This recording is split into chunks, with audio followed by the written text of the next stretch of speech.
NSC और BSc पर ज़बरदस्त सेल लगी हुई है और डिस्काउंट का आलम यह है कि माल 2.5 साल पुरानी यानी कि मार्च 2020 की कीमत पे मिल रहा है, और वो भी बिना किसी लॉकडाउन, महामारी या किसी बड़े आर्थिक संकट के। तो आप कहेंगे कि इसमें कौन सा नई बात है? मार्केट ऊपर है तो महंगा है, मार्केट नीचे है तो सस्ता है। निफ्टी 18,000 पे है तो बहुत महंगा है, निफ्टी 12,000 पे है तो बहुत सस्ता है।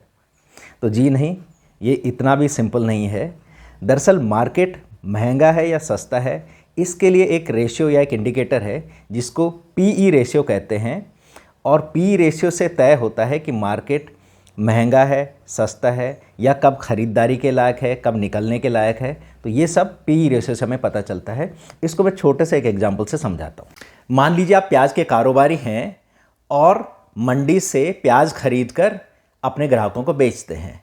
मंडी में इस समय रेट चल रहा है 20 रुपया पर केजी, लेकिन आपको लग रहा है कि इसमें मुझे कोई फ़ायदा होने वाला नहीं है क्योंकि डिमांड नहीं है। तो आप इंतज़ार कर रहे हैं कि 15 रुपये पे प्याज आ जाए तो शायद आप 10-20% कमा पाएँ। डिमांड ना होने की वजह से प्याज 15 रुपये पे आ जाता है, लेकिन अभी भी आपको महंगा लग रहा है क्योंकि 15 रुपये पे भी डिमांड नहीं है मार्केट में। अब आप इंतज़ार कर रहे हैं कि प्याज 10 रुपये पे आ जाए। प्याज 10 रुपये पे भी आ जाता है, लेकिन अभी भी डिमांड नहीं है, और अब आपको लग रहा है कि 10 रुपये अभी ये प्राइस महंगा है।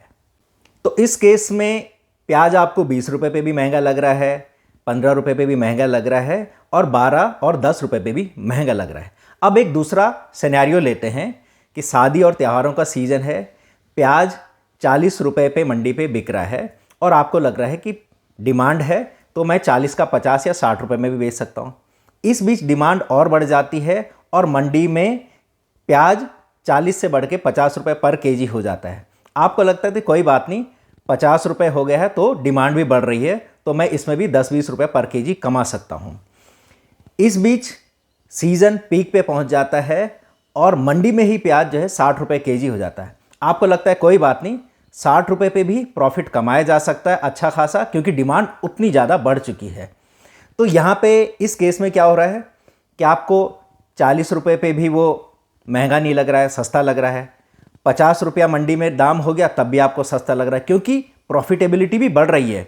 दूसरा 60 रुपये पे हो गया तब भी आपको लग रहा है कि महंगा नहीं हुआ है, यहाँ पे भी आपको लग रहा है कि प्रॉफिट कमाया जा सकता है।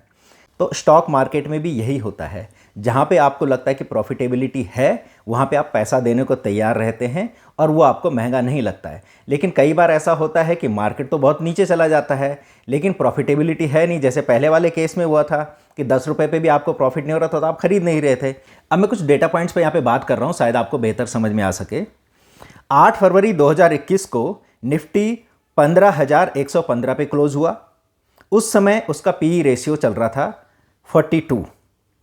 17 जून 2022 यानी कि लगभग 1.5 साल बाद भी निफ्टी 15,293 पे था, लगभग वहीं पे था, और उसका पी रेशियो चल रहा था 18.92। यानी कि 8 फरवरी 21 और 17 जून 22, 1.5 साल के अंतर पे भी निफ्टी इंडेक्स 15,000 के करीब चल रहे हैं।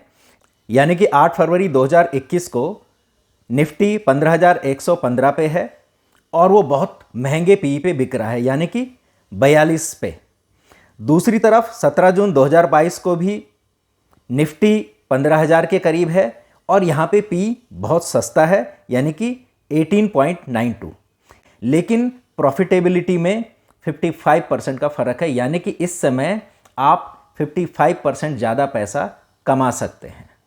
अब जहाँ तक बात है 18 अक्टूबर 2021 की, तो उस समय निफ्टी ने अपने ऑल टाइम हाई को छुआ था और 18,477 पे क्लोज हुआ था। तो उस दिन निफ्टी पी था 28.17। अगर हम वहाँ से भी कंपेयर करें तो आज लगभग 33% डिस्काउंट पे हमें वैल्यूएशंस मिल रहे हैं, और हम अगर इंडेक्स में इस समय या किसी फंड्स में अगर इस समय हम पैसा लगाते हैं तो इस समय हमारी प्रॉफिटेबिलिटी 33% ज़्यादा बढ़ जाती है।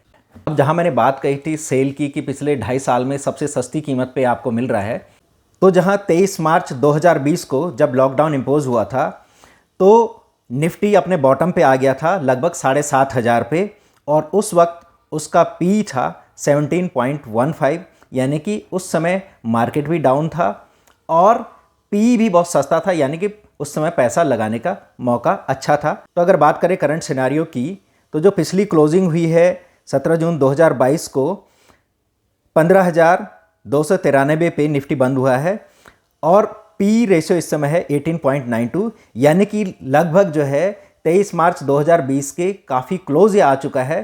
तो इस समय आपको काफ़ी अच्छे डिस्काउंट पे आपको निफ्टी मिल रहा है। जहाँ तक पी की बात है, तो पी रेशियो जब बिलो 20 होता है तो ख़रीदारी का ठीक ठाक मौका होता है, और जब पी रेशियो 25, 30 और जैसे जैसे आगे बढ़ता जाता है तो उसमें प्रॉफिटेबिलिटी कम होती रहती है। तो इस समय काफ़ी अच्छा मौका है और ये लगभग उसी पॉइंट पे है जहाँ पे कि लॉकडाउन के समय था, जबकि स्मार्ट इन्वेस्टर्स ने अच्छी खासी ख़रीदारी करके अच्छा खासा मुनाफा कमाया था। तो अगर आप आज से 2.5 साल पहले ख़रीदारी का मौका चूक गए थे किसी भी वजह से, तो इस समय एक बहुत अच्छा मौका है, आप अपनी बाइंग कर सकते हैं। एक बात का ध्यान ज़रूर रखें कि ख़रीदारी फंड्स में करें, स्टॉक्स में आपसे गलती हो सकती है और बहुत बड़ा जोखिम वहाँ पे रहता है, क्योंकि वहाँ पे बहुत ज़्यादा एक्सपर्टाइज़ की ज़रूरत पड़ती है। एक बात का और ध्यान रखें कि यहाँ पे मैंने निफ्टी 50 यानी कि टॉप 50 कंपनियों का जो इंडेक्स है उसके पीई को मैंने बताया है। अगर आप small cap, mid cap, multi cap या कहीं और अगर आप इन्वेस्ट आपने किया हुआ है या आप उसमें इन्वेस्ट करना चाहते हैं, तो आप उन्हीं के इंडेक्स के हिसाब से उनके पी को ट्रैक कर सकते हैं। तो दोस्तों, उम्मीद है ये वीडियो आपको पसंद आया होगा। ये वीडियो मैंने काफ़ी जल्दबाजी में बनाया है क्योंकि इस समय बहुत अच्छा एक बाइंग जोन है, आप इसका फ़ायदा उठा सकते हैं। तो दोस्तों, ये वीडियो आपको कैसा लगा कमेंट्स में अपना फीडबैक ज़रूरी दें। Thanks for watching. धन्यवाद।